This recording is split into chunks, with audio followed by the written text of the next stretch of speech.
va enchaîner avec Air Liquide et en résumé, est-ce que cette valeur, la valeur du géant industriel, est montée trop haut, trop vite? Elle semblait indestructible. Alors, quelles sont les failles? Ben, c'est exactement ça, vous avez tout dit, trop, trop vite, trop fort, et tout le monde en veut, car tout le monde vient de se rendre compte, où il y a quelques mois ou quelques semaines à peine, que c'était une valeur qui faisait de l'hydrogène, et l'hydrogène est redevenu en fait à la mode, évidemment. Mais tout a un prix, tout a des limites, et là, lorsque ça va trop fort, trop vite, trop rapidement, et notamment, on le voit bien sur le graphique que vous avez mis à l'écran, on a ce grand chandelier, cet immense chandelier qui a eu lieu le 16 juin, jour des sorcières, où on a l'échéance des options sur les actions, sur l'échéance des futurs, et ce sont toujours des journées clés.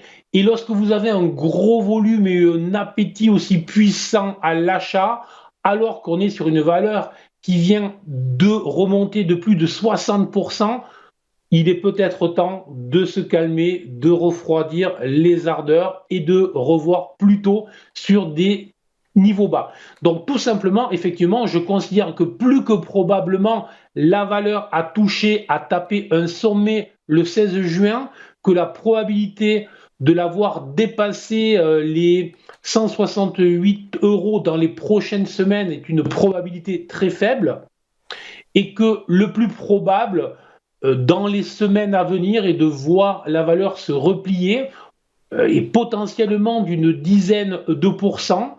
Alors peut-être un petit peu moins, il y a une zone qui est en fait une zone intermédiaire autour des 150-149 euros qui pourrait être une première zone en appui, je vais y arriver. Et ensuite, on a une zone clé qui vraiment serait le niveau des 141 euros. Là, vraiment, c'est une zone très importante. Donc, surveillez ça. Surveillez un premier repli sous les 150. Premier niveau sur lesquels on pourra commencer à s'intéresser. Mais vraiment, si jamais la valeur revenait à 141 euros, là, ce serait probablement très intéressant. En attendant, je reste à l'écart, j'attends que les ardeurs des acheteurs refroidissent tranquillement. C'est l'été, donc on va rester très calme.